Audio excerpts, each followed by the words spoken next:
Hey, what's going on YouTube? This is your boy Chosen, and it has been a little while since we had a discussion video, huh? Less than 2 weeks, I presume? But yeah, we are back on track, and what better way to start off this week than with a code video? Everyone's favorite, long-awaited antagonist. In today's video, we are going to be looking at almost everything there is to code. Currently, the only other card member I have made an individual video on is Kashin Koji, seeing as how he's one of the only few card member characters who's actually been explored upon by rather the anime or manga. Boruto, I believe, will get his own anime arc eventually, based off of what we were informed with in this most recent chapter. So when that happens and the anime catches up to the Team 7 versus Boruto battle, that is when I'll make a video on him as well. But back to the man of the hour, let's of course begin with when exactly Code was first introduced to the series. Technically speaking, every card member besides Deepa, who is an anime only, but still canon, has first appeared in chapter 15 of the manga when Shijoji spills info on the Kara organization, which essentially was also their introduction. But Code's real appearance, as I like to call it, wasn't until the aftermath of the Naruto vs Delta fight, when Code and Boruto suggest that maybe it was their turn to have a go at him. Without any further context, so implying that we don't know anything yet past this chapter, fans immediately assume that these two were in some way superior to her. Rather that, or they must have abilities that better counter Naruto's compared to Delta. Because realistically, the only move that was threatening enough to worry Naruto was her I-beam attack, which is a direct counter to his regeneration abilities. The ability to absorb chakra-based attacks, then shooting it back at their target, was also pretty handy, but in this case, against Naruto, he contained too much chakra. So predictions were going on at the time that these two probably have even more broken abilities, and as far as power goes, it became true with Code in a way. Now with Code from beginning up until chapter 55, he had probably the least amount of attention focused on his character, which we know was for a good reason. Code essentially was that save the best for last kind of guy, because I knew from the moment Jigen trusted him with guarding the 10 tails that he must have been pretty damn special, which is literally the next time we see him after his appearance in chapter 54. After Naruto and Sasuke's battle with Jigen, it was revealed that Sasuke somehow knows about the location of the 10 tails, which concerned Jigen enough to send Code to guard it. I think what most people don't realize about Jigen's decision here is just the fact of how important this job actually is. If either of Code or Jigen were to fail their task, it's over. Kawaki is needed as he's the only child to properly survive Jigen's ritual, making him a worthy vessel for reincarnation. The 10 tails is also a very important piece in producing the divine tree. If either fails, Kara loses, which is what we were implied to at the time. However, even with the death of Isshiki, a new lore was brought upon us that cyborgs similar to Code are able to turn into an otsutsuki, which was introduced to us in chapter 55. Code was revealed to have an incomplete karma seal and a white karma. The reasoning for the white karma seal was revealed to be a result of Code being a failed vessel that lived. He and Kawaki were the only kids to survive Jigen's ritual, resulting in him having an incomplete karma seal. At first, I thought Ishiki's words meant anyone could turn themselves into an otsutsuki if they so happened to get a hold of the fruit, but then I remembered in episode 175, Orochimaru said something along the lines of humans not being able to handle the power of the fruit. Not even an off-brand version, so I don't think humans are able to undergo this kind of transformation. But that now brings to question, even if Code is a cyborg, how is he able to turn into an otsutsuki? Well, sadly, this is yet to be explained, but from what we know in the most recent chapter, Code and many other cyborgs were created as being stronger than Jigen, but were disposed due to his orders. It hasn't been explained how and why Code is more powerful, as I'm sure a lot of us are asking how the hell did a model create something more powerful than the otsutsuki themselves, which I do hope is something that doesn't go unanswered, but somehow I have a strong feeling that the way Code was built must have some relation to being able to turn into an otsutsuki. As of right now, with Isshiki passing on the otsutsuki legacy to him, seeking revenge and introducing us to an all-knowing being in Ida, there is a lot of unanswered questions that will be answered as the story unfolds. Code is going to play a big part in the story moving forward. He may not be the final villain in all of this, but think of him like how Obito was to Shippuden. Obito had one of the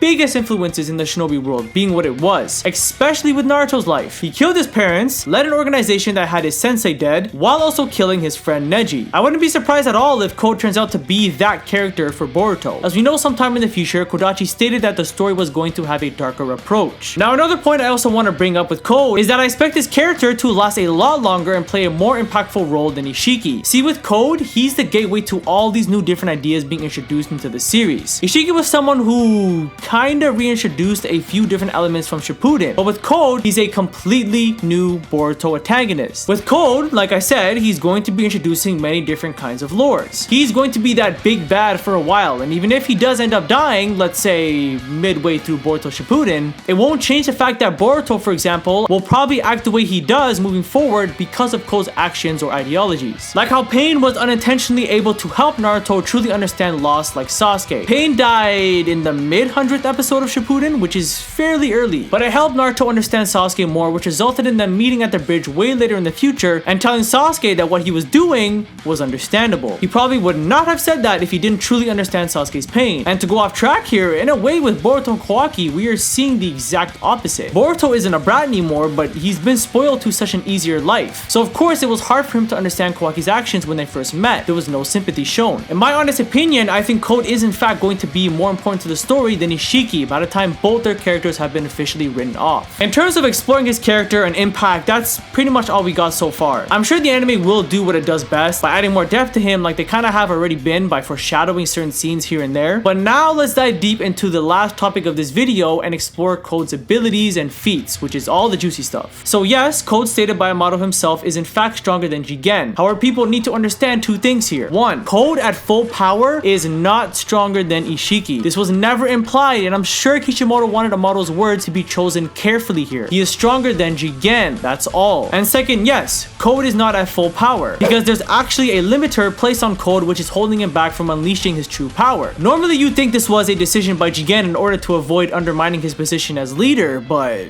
no. Code suggested it to happen. Code has serious addiction issues to Jigen. He praises the man as if it's the gospel itself. With that being said, as of now, let's hypothetically say Naruto and Sasuke didn't lose their godly powers. I don't think Code would be able to defeat them, especially because of two more things. One, Naruto is Sixth Path and Kurama is extremely durable. And on top of that, Code is at a way weaker state to Jigen. So not only would it seem kind of impossible to kill Naruto, but Naruto holds more power than him. I don't see how he'd win this battle. And with Sasuke, well, until proven wrong, Amaterasu alone could potentially pose a counter to Code's black bands. Code's primary ability is to summon black bands that allow him to freely move through them as much as he pleases. It was also shown that he doesn't need to be near one of these bands to phase through. He can simply just do it in midair, for example. The deadliest way this attack can be used is by latching these bands on a target, which simply would allow Code easy access and reaching his opponents from a faraway distance. Oh, and he can also morph his hands into super sharp claws. Anyways, with Sasuke, I don't think he'd even need the Rinnegan to deal with this troublesome move, since the flames have been stated to burn all things. If this counts towards Code's bands, then Sasuke does in fact counter his primary ability. So as far as both Sixth Path Naruto and Sasuke go, and with Code being limited, yeah, I just don't see Code winning a one-on-one battle against either of them. However,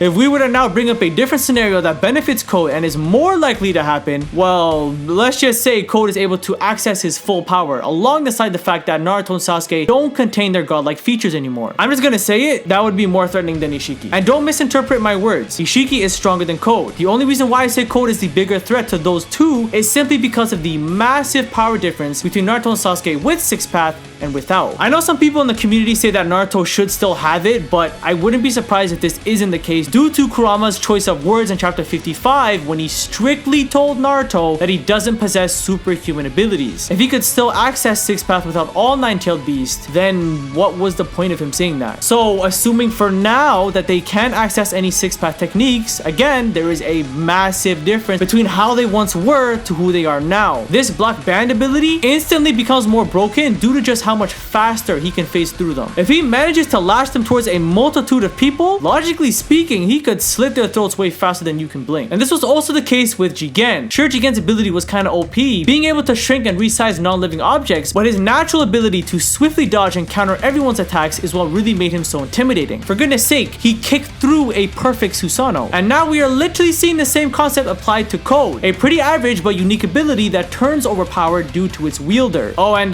before the video ends, I'm not done. On top of all this, all these pretty frightening feats, he can also use the offensive abilities of the Karma Seal. So he has access to space-time ninjutsu and absorbing chakra based attacks like it's nothing. To end off today's video, I want to put you guys in perspective of something. For Team Boruto to defeat Code, no, they don't need to be stronger than him, but they need to be relatively close. And if that's the case, they need to be somewhat stronger or just as strong as Naruto and Sasuke were prior to when they had Sixth Path. Again, backing up my theory of Code staying as a long-time villain. Boruto and the cast are nowhere close enough to being to Code's level. I don't see how in all hells Code would be defeated before the time skip. Nobody holds that kind of power, and even if Naruto and Sasuke still had Sixth Path, they would get completely washed. watched. So if you are someone who enjoys Cold's character for the most part, well, you're definitely in for some treat because he's not going anywhere for some good time. And that is going to cover today's episode. Thank you guys for watching all the way until the end, and let me know how you guys feel about Cold as a character so far in the comments down below, and I'll catch you on the next one.